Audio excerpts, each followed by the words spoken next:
What's happening, YouTube? My name's Immortal Coil, and on behalf of the Fandom Collective, which itself is an extension of the Fandom Menace, today we're going to be reviewing Teenage Mutant Ninja Turtles, issue number 1.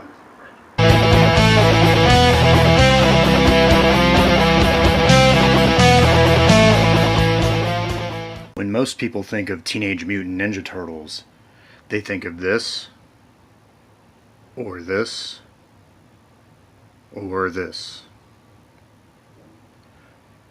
But I was a child in the 80s, so I think of this, and this, and this. Now today's topic is a review of Teenage Mutant Ninja Turtles issue number 1. By Mirage Entertainment. Before we get into the actual review, I want to go over a little bit of the history just to place this into context for people who are only familiarized with Transformers, Ninja Turtles. Ninja Turtles were created by Kevin Eastman and Peter Laird in the early 80s. And part of why I picked this comic to review for the Fandom Collective is because it directly represents the core values of Comicsgate, which is the fierce independence, the ownership of your property, the right to create your own content, to direct market, and whether you succeed or fail is up to your own initiative. Now, Comicsgate in its current incarnation is the target of a political attack, which I do not know if Eastman or Laird ever experienced pushback because of their political point of view. But that's neither here nor there because they spawned a global empire. They met at a Comic-Con, they briefly exchanged ideas, and they also exchanged contact info.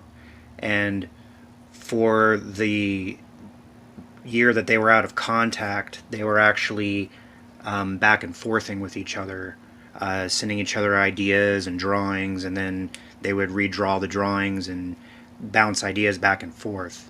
This is before the internet, before text messaging, before cellular phones, so you literally had to pick up a phone and risk that busy signal and talk to somebody, or you had to handwrite a paper letter and put a stamp on it and put it in the mail. Pretty quaint, right? But they hung on, and eventually they got back together and started work on this idea that they, as people in their studio, could create their own comic. And they batted back and forth a few ideas until Kevin Eastman drew a ridiculous picture of a very primitive looking Michelangelo, and he looks more like a Koopa Troopa with like a bandana and nunchucks. But nevertheless, they kind of laughed at it, and they were like, yeah, that's fucking stupid. But then they started scratching their heads and they go, and they started just like, okay, let's come up with some ideas. And they came up with this entire backstory, which, yeah, basement gold. Now, they actually put the first book together, and they went back to the Comic-Con, and they sold enough copies that it started to get traction. News outlets started talking about them. They were writing the different publication companies at the time, trying to get their foot in the door. And then suddenly it started blowing up, and they sold out their initial pressing. They had to go to a second pressing, and I believe that they actually had a third pressing before they even got to do issue number 2. So we're going to dive into this number 1 issue of Teenage Mutant Ninja Turtles. Now, the copy that I have is a reprint from 2005 by a special PBBZ Comic-Con and Small Press Fest. It was a limited edition run to 3,000 copies. I came upon a digital copy. So some of the content has been slightly tweaked by the creators, not by the publishing company. And so for those of you who actually have a physical copy of issue number 1, you might notice some slight differences as we cover some of the material. Now, first off, the most interesting thing about this comic book is that if you've seen the 1989 Teenage Mutant Ninja Turtle film, a lot of this story will seem familiar to you, as 89 Turtles was based in part, the backbone of it was based upon this issue number 1. Now, the movie itself actually incorporated elements of the cartoon, since there was a good 5 years in between the initial printing and the release of the movie. So some of the elements that they incorporated from the cartoon were the love of pizza, the colored bandanas, and the inclusion of April O'Neil as a television news reporter. Now, as far as similarities go, we have the idea that the Turtles jump in from out of nowhere in order to break up a crime in progress, and then immediately fading into the night. They go back and report to Master Splinter, who then goes on to tell them about the backstory. We get the origin story where Splinter was a normal rat. He was in the cage. He was watching Hamato Yoshi practicing ninjutsu and mimicking his movements. There was the love triangle between himself, Tang Shen, and one of the Sakis, and we'll get into that in a little bit. Hamato Yoshi goes to New York, is murdered by the Shredder, Oroku Saki, and Splinter flees. He's living in the sewers, he's eating garbage, he's dodging cats, he's doing what he has to do to survive, until one day he comes across a broken canister of ooze and 4 baby turtles. The turtles are crawling in the ooze, so he gathers them up in an old coffee can, covering himself in the ooze. And he awoke the next day and they had doubled in size. And he's growing, he's getting smarter. The turtles learn how to talk, and they start to stand upright and walk around like people. So he ends up teaching them ninjutsu, and then he gives them a quest. He says, "Now, my sons, I am old, and there is a task I would have you perform before I leave this world. I must ask you to do that which no being should ask of another. I ask you to avenge the cruel death of my master, Hamato Yoshi, and his beloved wife, Tang Shen. I ask you to seek out, challenge, and kill the murderer, Oroku Saki, the Shredder." And pretty similarly to how it plays out in the movie, they draw out the Shredder and defeat a battalion of his foot soldiers, which he insists were his best. And in their fatigued position, Oroku Saki, the Shredder, takes them on his own. And he beats them to shit.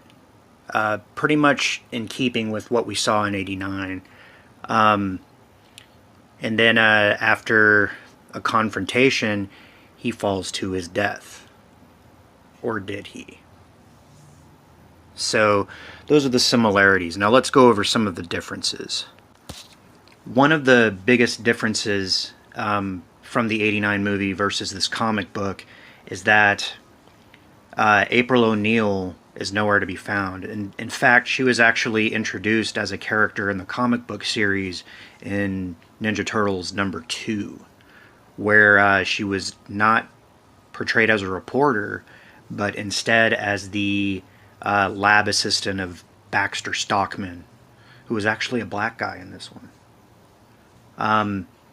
Also absent was Casey Jones, and he was not introduced until the Raphael comic issue number 3, where a scene similar to Casey in the park played itself out. Another really big difference is in the comic book, Hamato Yoshi, the Saki rival was actually Oroku Nagi, who was Saki's older brother.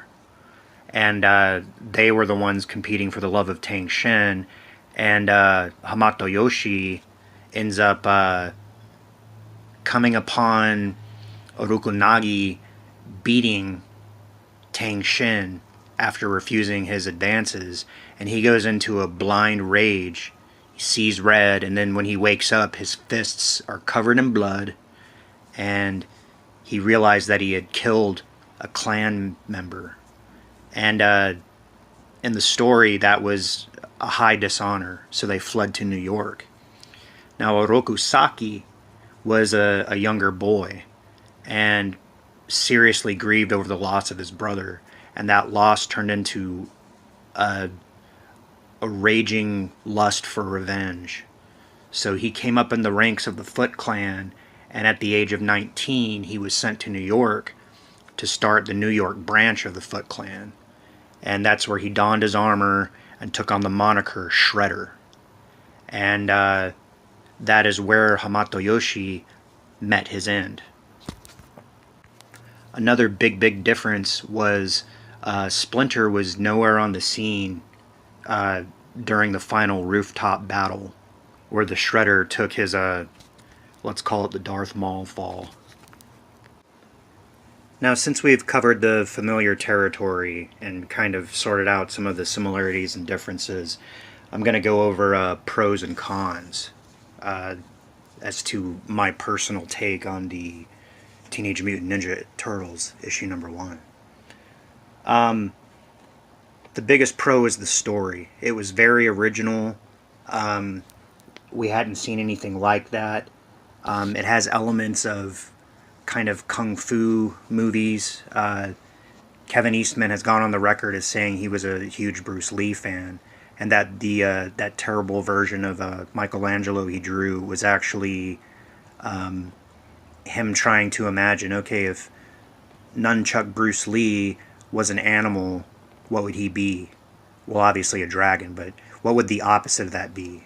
And he thought it would be cute to draw him as a turtle. And also keeping in martial arts kitsch is that idea of like, you killed my brother, you killed my father, I'm here to kill you. It's revenge. And also that sort of kung fu David Carradine's master dispensing wisdom idea, which around the corner also came from Bruce Lee. Now, also another pro is that as absurd as the idea of giant Ninja Turtles who beat up bad guys sounds, the story is presented very much in that sort of Star Wars way, where they're living in a gritty, used universe. New York City, especially in the 80s, wasn't a very pleasant place. There was garbage everywhere, crime was rampant, things were run down. These guys lived in the sewer. What else can you say?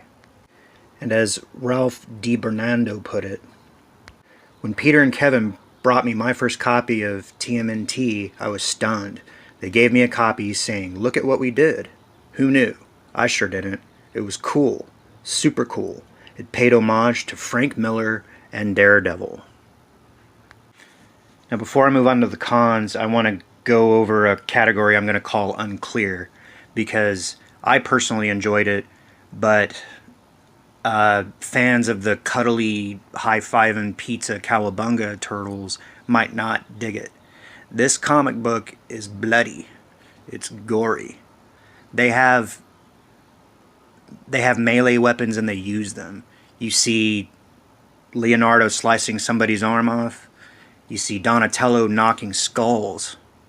you see Raphael gutting people with his size. Okay, so if you're trying to show this to your kid, make sure your kid can handle a little blood. Assess their mental maturity, or just keep it for yourself. Now the cons are obviously going to be the primitive art and the lettering. The first couple issues of Ninja Turtles were actually black and white, and while some may say like it was part of the black and white comic boom, I think it's just a matter of they didn't have money to pay a colorist to do it justice until they had put out a couple issues and made a couple $100,000 and could quit their day jobs and do comics for a living. And then the other con, which I can't really completely fault them for, is that they killed off the Shredder in the first issue. But hindsight's 2020. Obviously the Shredder became the iconic villain that he is.